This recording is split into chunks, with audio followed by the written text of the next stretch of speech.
Je m'appelle Esther, j'ai 21 ans, j'habite à Paris et je partage ma vie et mon quotidien sur TikTok à travers des vlogs que je poste tous les jours. Ça fait 2 ans que je suis sur les réseaux sociaux et j'adore ce que je fais.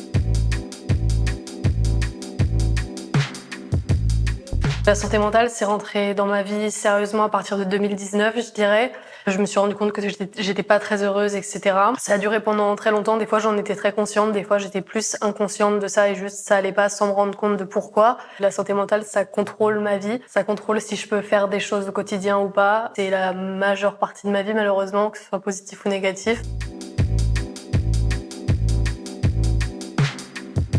Et je dirais que le déclic positif que j'ai eu, c'est quand j'ai accepté enfin de me faire aider, de commencer une thérapie. Je reçois de l'aide, je parle à quelqu'un, j'ai des médicaments qui m'aident à aller mieux aussi, et juste j'ai eu le courage de passer le pas et de demander de l'aide. Du coup, ça c'était déjà un pas pour aller mieux.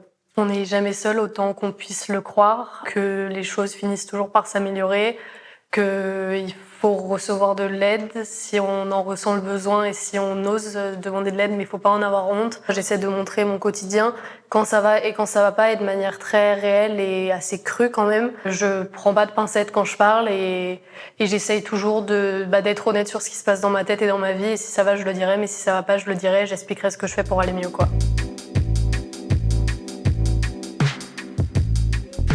Moi, je vis avec un ami à moi qui a aussi des problèmes avec sa santé mentale, et je sais que l'avoir au quotidien, ça m'aide énormément. On parle, il m'aide à chaque fois que je suis pas bien, il me fait ne pas me sentir seule. Et après, j'ai juste des choses que je fais au quotidien.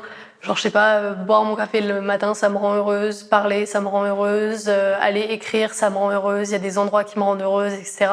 Et du coup, il y a plein de choses que je fais au quotidien dans l'espoir d'aller mieux ou qui me confortent un peu, qui m'apportent un peu de réconfort, quoi. Je crée du contenu parce que j'ai l'impression d'aider des gens à travers ce contenu.